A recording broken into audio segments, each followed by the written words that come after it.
хүмүүстэйгээр guest speaker-уудтэй за тэр ихтгэл яг EB2NIW дээр зөвшөөрөл авсан одоо манай үйлчлүүлэгч хүртэл оролцсон байдалтайгаар өөрийнхөө хувийн туршлагыг хуваалцсан байдалтайгаар одоо бичиг баримт бүрдүүлэхэд ямар байсан хэцүү байсан уу эсвэл бол approval авахд юу нөлөөсөн гэх мэтлэнгээр туршлагаа хуваалцах ийм байдалтайгаар тус хөтөлбөр хэрэгжээд явнаа.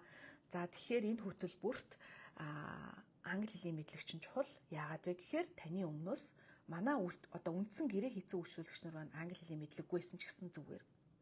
Бид нар туслаад өмнөөс нь одоо хамтраад хийдэг учраас энэ хөтөлбөр та өөрөө хийн. Мэдээллүүдийг өгнө, зааварчилгаануудыг өгнө, өөрөө хийн гэсэн үг. Тэр дороо бэлдээд явцын дунд хурдан болж өрнө шүү дээ, тийм ээ. Явцын дунд хийгээд хурдан илгээж чадвал болно.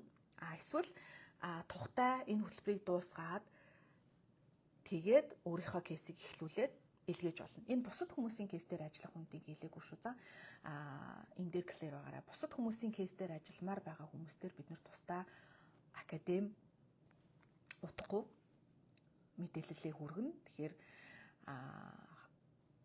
холбоотой байгаад мэдээлэл авч байгаарай. Энэ тал дээр мэрэгшмээр байгаа. Энэ тал дээр илүү их одоо сонирхол агуулж байгаа хүмүүс ах юм бол бид нартай надтай холбоотой байгаарай.